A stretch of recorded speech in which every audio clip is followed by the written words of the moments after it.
Hi everyone, I am here today to review The Killer on the Wall by Emma Kavanagh, and I received this book from the publisher via NetGalley in return for an honest review, and I gave it 4 out of 5 stars. And this book is a psychological thriller set in a small English town or village sort of atmosphere where everyone knows everyone.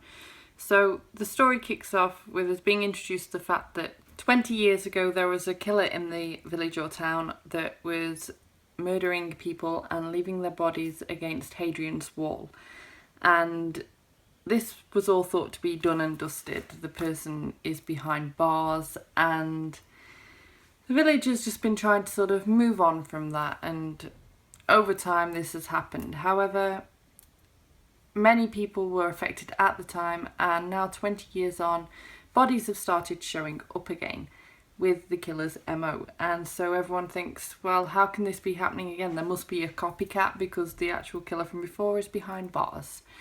And this book just messes with your head because you start thinking, well, who could the killer be? You start suspecting everyone. You get multiple perspectives in this book, so you meet people through different ways and you see them in different ways through different people's eyes, and you start suspecting everyone that you come across. So I suspected most male characters in this book at some point or another, and even a couple of female characters at some points.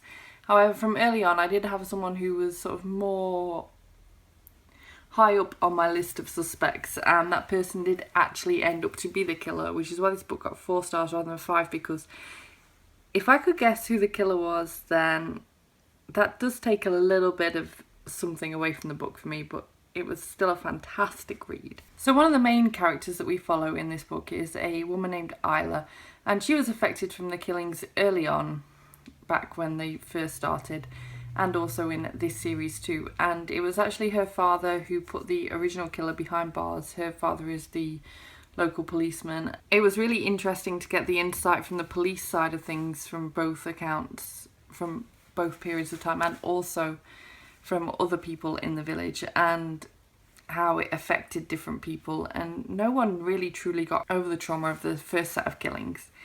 It was always in the back of their minds, even when this started again, that this happened in such a quiet place where everyone knows everyone.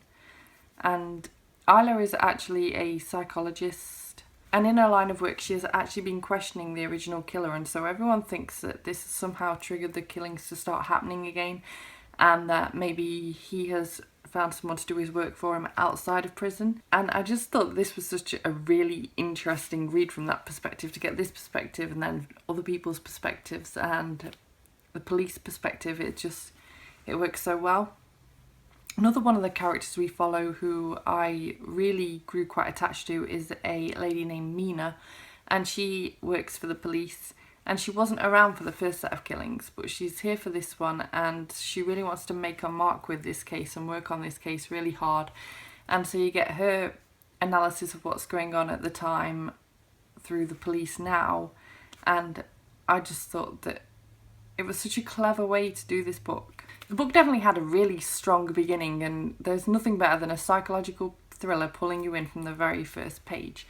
And it was a little bit gruesome, and so if that's not your cup of tea, you may not get on with this book, but the gruesome beginning really pulled me in. And at the same time, for the first 20% or so, even though the beginning was intriguing, I was a little bit put off because the different perspectives and just the slowness of the beginning made it feel a bit difficult to get into. And this was no bad thing. As the story went on, I slowly started developing that relationship that you get with the characters. The different perspectives started making more sense, and I thought this just worked really well. So don't be put off if you find the beginning a little bit slow.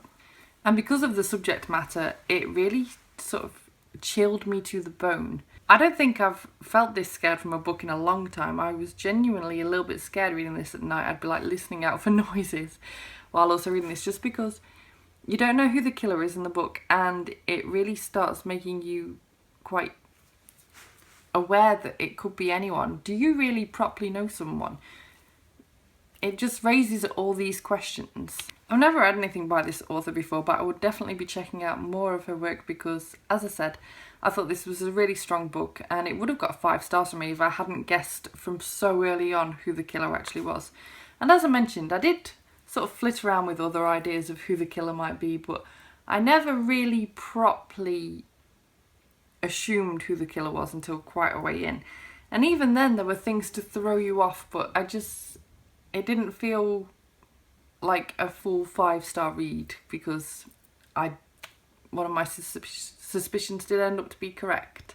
I don't really want to say an awful lot more than that, because if you are into the psychological thriller genre, you will know that the best way to go into a psychological thriller is as blind as possible. I don't want to accidentally give anything away in this review by going into too much character detail in case I start giving away who the killer was.